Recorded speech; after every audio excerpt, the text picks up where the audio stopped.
once again welcome to spoken English classes in Telugu. ఈరోజు class 35లో మనం future perfect tense చెప్పుకోబోతున్నాం. అదేవిధంగా previous క్లాస్లో future continuous tense అంటే ఏంటో తెలుసుకున్నాం. ఈరోజు క్లాస్ కనుక చూసుకుంటే ఫ్యూచర్ పర్ఫెక్ట్ టెన్స్, అసలు ఫ్యూచర్ పర్ఫెక్ట్ టెన్స్ అంటే ఏంటి, దాన్ని ఎప్పుడు యూజ్ చేయాలి అనేది తెలుసుకుందాం. అసలు ఫ్యూచర్ పర్ఫెక్ట్ టెన్స్ ఎప్పుడు యూజ్ చేస్తారు అంటే భవిష్యత్ కాలంలో, అంటే రాబోయే కాలంలో ఒక పని కానీ ఒక విషయం కానీ సర్టెన్ టైం అంటే నిర్ణీత కాలానికి అది జరిగిపోతుంది అని మనకు తెలిస్తే అది ఫ్యూచర్ పర్ఫెక్ట్ టెన్స్ కింద చెప్పవచ్చు. ఫర్ సపోజ్ ఎగ్జాంపుల్కి నేను రేపు యూఎస్లో ఉంటాను అంటే ఏంటి, నాకు ఎగ్జాక్ట్ టైం తెలుసు. రేపు యూఎస్లో ఎప్పుడు ఉంటానో నాకు కరెక్ట్గా తెలుస్తుంది, యూఎస్లో ఉంటాను అని చెప్పేసి. అదేవిధంగా రేపు నేను ఈ పాటికి తినేసి ఉంటాను, వాళ్ళు ఎల్లుండికి వచ్చేసి ఉంటారు, వచ్చే సంవత్సరం నా బీటెక్ అయిపోతుంది. ఈ విధంగా ఫ్యూచర్లో ఒక నిర్ణీత సమయానికి అయిపోయే పనులను గురించి చెప్పడానికి మనం ఫ్యూచర్ పర్ఫెక్ట్ టెన్స్ను ఉపయోగిస్తాము.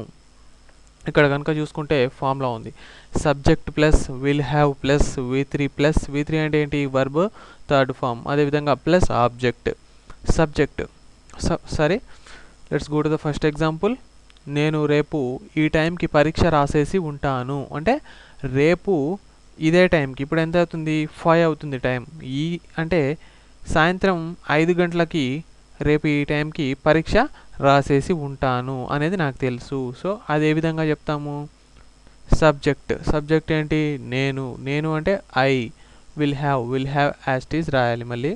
అదేవిధంగా వర్బ్ థర్డ్ ఫామ్ ఏంటి, రాసేసి అంటే రాయడం, wrote written. Okay, written. Object ఏంటి, my exam by this time tomorrow. ఓకేనా, ఐ విల్ హ్యావ్ రిటెన్, నేను రాసేసి ఉంటాను ఏంటి, మై ఎగ్జామ్ నా యొక్క పరీక్షను, ఎప్పుడు, బై దిస్ టైమ్ ఈ టైంకి, టుమారో రేపు.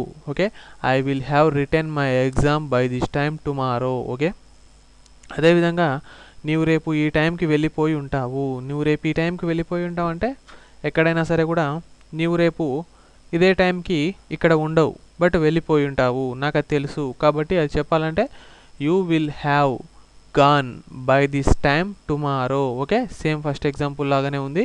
సో అక్కడ ఆ విధంగా ఫ్యూచర్లో అయిపోయినాయి అని తెలిసే పనుల గురించి మనం చెప్పడానికి విల్ హ్యావ్ యూజ్ చేస్తాము. అదేవిధంగా అప్పటికి అతని చదువు అయిపోయి ఉంటుంది, అప్పటికే అంటే ఫ్యూచర్లో ఇంకా 2 years కావచ్చు, 3 years కావచ్చు, రేపే కావచ్చు, అప్పటికి అతని చదువు అయిపోయి ఉంటుంది అంటే he will have completed, verb third form, he will have completed studies by that time. Okay, అదేవిధంగా వచ్చే సంవత్సరం ఈ టైంకి నీ శిక్షణ పూర్తి చేసి ఉంటావు, వచ్చే సంవత్సరం ఈ టైంకి నీ శిక్షణ పూర్తి చేసి ఉంటావు అంటే ఏంటి, యూ విల్ హ్యావ్ ఫినిష్డ్, నీవు పూర్తి చేసి ఉంటావు ఏంటి, యువర్ ట్రైనింగ్, నీ యొక్క ట్రైనింగ్ను, ఎప్పుడు, బై దిస్ టైమ్ ఈ టైంకి, నెక్స్ట్ ఇయర్ వచ్చే సంవత్సరం.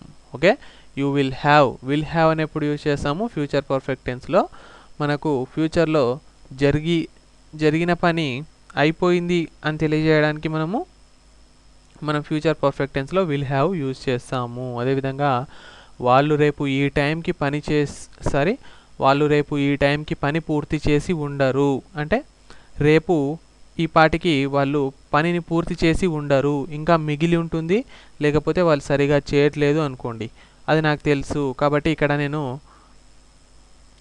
నెగిటివ్ వచ్చింది, అదేవిధంగా ఇక్కడ క్వశ్చన్ వచ్చింది. ఇక్కడ ఫార్ములా ఇంక్లూడ్ చేయలేదు, ఎందుకంటే ఇందులో ఎక్కువగా క్వశ్చన్స్ అదేవిధంగా నెగిటివ్స్ ఎక్కువగా వాడడానికి ఉండదు కాబట్టి, అంటే వాడొచ్చు, సమయ సందర్భం వచ్చినప్పుడు ఖచ్చితంగా వాడాల్సి వస్తుంది, అంత ఎక్కువగా అయితే మనకు రాదు. కాబట్టి నేను కొన్ని మెన్షన్ చేశాను ఇక్కడ. They will not have. Okay, అర్థమైంది కదా, విల్కు హ్యావ్కు మధ్యలో నాట్ ప్లేస్ చేస్తే ఆటోమేటిక్గా నెగిటివ్ అయిపోతుంది. They will not have completed their work by this time tomorrow. They will not have completed, వాళ్ళు పూర్తి చేసి ఉండరు ఏంటి, దేర్ వర్క్ వాళ్ళ యొక్క పని, ఎప్పుడు, బై దిస్ టైమ్ టుమారో ఈ టైంకి రేపు. ఓకే, అదేవిధంగా వాళ్ళు రేపు ఈ టైంకి పని పూర్తి చేసి ఉంటారా అంటే అది ఎట్లా చెప్పాలి, విల్లు తీసుకొచ్చి సబ్జెక్ట్ ముందేస్తే అయిపోతుంది. Okay, will they have completed their work by this time tomorrow. Okay, వీళ్ళు తీసుకొచ్చి సబ్జెక్ట్ ముందు కనుక ప్లేస్ చేస్తే ఆటోమేటిక్గా ఏమవుతుంది, అది క్వశ్చన్లోకి కన్వర్ట్ అయిపోతుంది. అదేవిధంగా సో ఇక్కడ ఫ్యూచర్ పర్ఫెక్ట్ టెన్స్ అంటే ఏంటి, ఫ్యూచర్లో అంటే భవిష్యత్ కాలంలో ఒక నిర్ణీత సమయానికి ఒక పని పూర్తయిపోతుంది లేదా పూర్తి అయి ఉంటుంది అని చెప్పడానికి, పూర్తయిపోతుందంటే ఎగ్జాక్ట్ తెలుసు మనకు, పూర్తి అయిపోతుందేమో అంటే అయిపోయి ఉంటుంది అంటే అది ఎగ్జాక్ట్ తెలియదు, కాకపోతే ఈ టైంకి అయిపోయి ఉంటుందని అప్రాక్సిమేట్గా చెప్తాము. సో అలాంటి టైంలో మనం ఫ్యూచర్ పర్ఫెక్ట్ టెన్స్ యూజ్ చేస్తాము. అదేవిధంగా ఇక్కడ కనుక చూసుకుంటే కొన్ని ఎగ్జాంపుల్స్ ఉన్నాయి. నీవు రేపు ఈ టైంకి ఈ పని చేసి ఉంటావు అంటే యూ విల్ హ్యావ్ కంప్లీటెడ్, నీవు కంప్లీట్ చేసి ఉంటావు ఏంటి, యువర్ వర్క్, నీ యొక్క పనిని, బై దిస్ టైమ్ టుమారో అంటే ఈ టైంకి రేపు, you will have completed. So will have వచ్చింది కదా.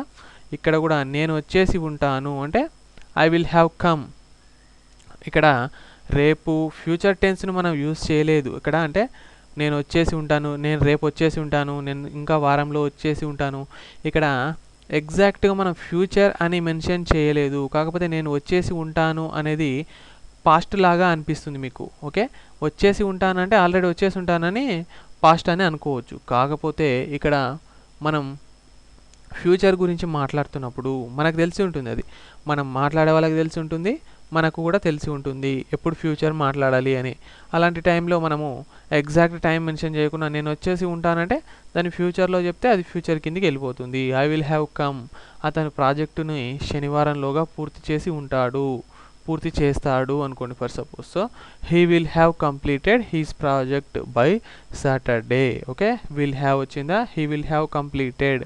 అదేవిధంగా వాళ్ళు పార్టీని ఎంజాయ్ చేసి ఉంటారు, ఎప్పుడు, రేపు కానీ ఎప్పుడు కానీ ఫ్యూచర్లో. So they will have enjoyed the party. అదేవిధంగా నేను పడుకొని ఉంటాను, I will have slept. Okay, నీవు నడిచేసి ఉంటావు, you will have walked. So ఇక్కడ మనము ఫ్యూచర్ పర్ఫెక్ట్ టెన్స్ను ఎప్పుడు యూజ్ చేస్తాము, ఏదైనా భవిష్యత్ కాలంలో నిర్ణీత సమయానికి ఒక పని పూర్తయిపోతుంది లేదా పూర్తయి ఉంటుంది అంటే అది ఇంకా కాకపోవచ్చు, అవుతుంది, పూర్తి కావచ్చు, లేకపోతే ఆల్రెడీ అయిపోయింది అని తెలియజేయడానికి మనం ఫ్యూచర్ పర్ఫెక్ట్ టెన్స్ని యూజ్ చేస్తాము. సో ఇక్కడ మీరు గుర్తుపెట్టుకోవాల్సింది అన్ని పర్ఫెక్ట్ టెన్స్లలో కూడా V3 వస్తుంది. అదేవిధంగా కంటిన్యూస్లో V1 ప్లస్ ఇంగ్ వస్తుంది. సింపుల్లో ఏమొస్తుంది, V1 వస్తుంది. ఓకే, అది గుర్తుపెట్టుకోండి. ఒక పాస్ట్ టెన్స్లో మాత్రం V2 వస్తుంది సింపుల్లో. సో ఫ్యూచర్ పర్ఫెక్ట్ టెన్స్ ఇక్కడ ఎగ్జాంపుల్స్ రాసుకోండి, బాగా ప్రాక్టీస్ చేయండి. ఇది ఫ్యూచర్ పర్ఫెక్ట్ టెన్స్ మీద క్లాసు. అదేవిధంగా నెక్స్ట్ క్లాస్లో ఫ్యూచర్ పర్ఫెక్ట్ కంటిన్యూస్ టెన్స్ కూడా ఎక్కువగా వాడుకలో లేదు కాబట్టి అది మనం చెప్పుకోవాల్సిన అవసరం లేదు. నెక్స్ట్ క్లాస్లో మీకు ఏంటి అంటే కొన్ని స్పెషల్ కేసెస్ అంతకంటే ముందే మీకు యాక్టివ్ వాయిస్ మరియు పాజిటివ్ వాయిస్ చెప్తాను. సో ఒకవేళ మీకు ఈ వీడియో నచ్చినట్టయితే లైక్ చేయండి. మరిన్ని స్పోకెన్ ఇంగ్లీష్ మరియు SEO క్లాసెస్ కోసం మా యూట్యూబ్ ఛానల్కి సబ్స్క్రైబ్ చేసుకోండి. Thank you so much for watching video.